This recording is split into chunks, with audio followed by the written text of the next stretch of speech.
Bismillahirrahmanirrahim. Alhamdulillah wassalatu wassalamu ala Rasulillah. Amma ba'd. Mind map atau bisa juga kita bilang ini tasjir, syajarah atau dhihiyah, penjelasan macam-macam hadis, hanya sekedar gambaran mengenai posisi-posisi istilah-istilah dalam ilmu mustalah hadis. Walaupun di sini tidak dibahas secara detail definisinya apa, contohnya seperti apa. Yang penting ini memberikan gambaran di mana letak-letak atau posisi-posisi dari istilah-istilah dalam ilmu hadis. Kemudian juga ini memberikan gambaran kepada kita ada banyak istilah-istilah dalam ilmu mustalah hadis sekaligus untuk menjadi bahan murajaah supaya tahu dan ingat terutama bagi yang sudah pernah mempelajarinya. Dimulai dengan pembagian macam-macam hadis dari sisi matannya, yaitu ditinjau dari yang mengucapkannya. Ada hadis qudsi, hadis marfu, baik marfu lafdhan atau hukman, kemudian mauquf dan maqtu'. Saya tidak akan menjelaskan secara detail supaya menjadi singkat saja. Jadi kita hanya mengenali istilah-istilah ini posisinya di mana. Kemudian ini cabang dari mana, lalu pembagiannya apa saja. Selanjutnya adalah mauquf dan maqtu' tadi. Kemudian dari sisi wusulihi ilaina atau jalurnya. Berapa bilangan dalam jalurnya? Ada turuqi, ada ahad dan mutawatir. Ahad terbagi menjadi masyhur atau mustafid. Kemudian istilah masyhur ada istilahi dan ghair istilahi. Maksudnya adalah ada istilah masyhur inda ahli hadis atau indal fuqaha, hadis masyhur indal nuhat, indal ulama, indal usuliyin atau indal ammah. Kemudian ada istilah hadis aziz, lalu gharib atau disebut juga dengan fard, baik gharib mutlak atau nisbi. Lalu kemudian ada ahad muhtafun bil qara'in yang menjadi naik derajatnya. Jadi dia diamalkan naik derajatnya. Ma rawahu syaikhan fi sahihima yaitu Bukhari Muslim mimma lam yablugh haddat tawatur. Kemudian al-musadsal bil a'immatil huffadhil mutqinin syarat alla yakuna ghariban. Tidak sampai ke hadis yang gharib. Kemudian ma ta'addadat turuquhu wa salima min dha'fir ruwati wa min al-ilal. Yang kedua adalah mutawatir. Mutawatir ada beberapa iktibar, yaitu dari beberapa sisi. Yang pertama, bi'tibari halil mukhbirin, ada tawaturun am, ada tawaturun khas. Lalu dari sisi matannya, madmun, matannya, ada tawatirun lafzi, lafadznya mutawatir, ada yang tawaturun ma'nawi, ada yang tawaturun syibhul ma'nawi. Kemudian bi'tibari aliyati naqlihi ilaina, ada yang tawaturu isnad, ada yang tawaturu tabaqah. Dan maudhi'ut tawatur, ada tawaturun mutlak, kemudian ada tawaturun nisbi. Selanjutnya bi'tibaril qabuli warad. Macam-macam hadis dari sisi diterima atau mardud. Makbul atau mardud. Mardud di sini maksudnya adalah dhaif. Yang makbul ada bagian dua, bi'tibaril amal bihi, dari sisi diamalkan. Yang kedua bi'tibari darajati. Bi'tibaril amal bihi ada hadis yang diamalkan, yaitu hadis yang menasakh atau hadis yang muhkam yang tidak dimasuki oleh nasakh. Lalu ada penjelasan mukhtaliful hadis. Kemudian ada hadis yang sebenarnya diterima tetapi tidak diamalkan karena sudah dinasakh, haditsun mansukh. Lalu dari sisi derajatnya ada hadis sahih, hadis hasan, ada hadis sahih li ghairihi dan hasan li ghairihi. Berikutnya adalah hadis mardud atau disebut dengan hadis dhaif. Ada beberapa sebab. Yang pertama lisaqti fis sanad, ada rantai sanad yang gugur. Baik saktun zahir maupun saktun khafi. Saktun zahir contohnya jenisnya adalah mu'allaq, mursal, mu'dhal dan munqati. Adapun saktun khafi ada hadis mudallas dan ini macam-macam tadlis. Ada tadlisul isnad, tadlisul syuyukh, tadlisul taswiyah, tadlisul ataf, tadlisul sukut, tadlisul bilad, tadlis siyaghul ada dan tadlis hadfil adat. Yang kedua, saktun khafi ada istilah mursalun khafiyun. Dan yang kedua adalah karena at-ta'an firrawi, karena cacat dari sisi perawinya. Dan ini terbagi menjadi dua, yaitu min jihatil adalah dan min jihatil dhabt. Dari sisi al-adalah, ada hadis yang maudhu atau hadis yang batil. Lalu hadis matruk atau disebut juga dengan matruh dan hadisun wahin. Lalu ada hadis mubham.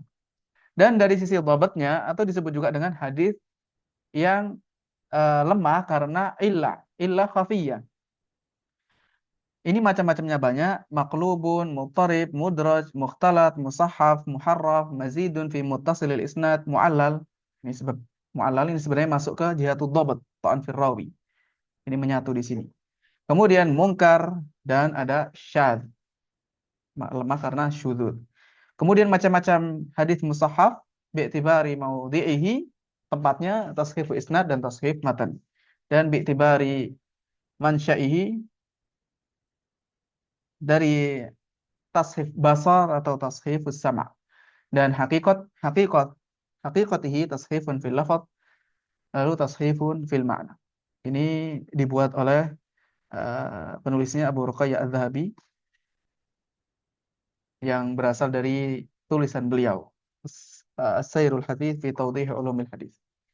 Kemudian ada beberapa catatan kaki yang bisa kita baca di sini secara singkat. Syuhrah dan izzah ini bisa jadi di aslus sanad dan bisa jadi terjadi untuk rawin muayyan, rawi tertentu. Sehingga syuhrah nisbiyah atau izzah, aziz nisbiyah. Tetapi biasanya para ulama menyebut syuhrah wal izzah itu untuk dua-duanya, baik yang mutlak maupun syuhrah nisbi.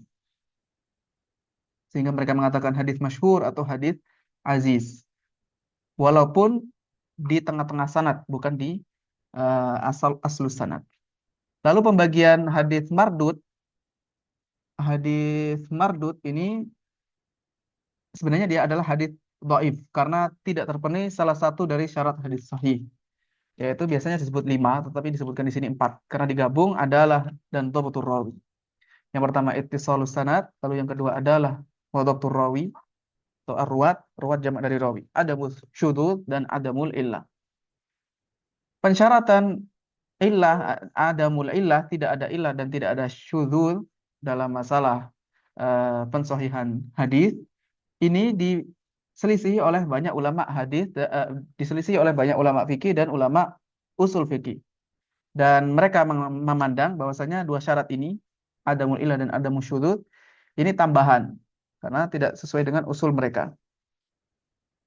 Dari sinilah mereka banyak mensahihkan banyak sekali hadis-hadis yang sebenarnya lemah atau syadz atau mu'allal, sehingga dipakai hujah di dalam kitab-kitab fikih. Tetapi yang sahih ketika tidak terpenuhi dua syarat ini, yaitu kosong dari syudzuz dan illah, walaupun sebenarnya terpenuhi syarat yang lain, ittisal, adalah dan dhabt, maka yang benar dia tidak bisa dikatakan hadis yang sahih, tetapi cukup dikatakan isnaduhu sahih. Hadisnya sanadnya sahih tapi tidak bisa dikatakan derajatnya secara umum sahih.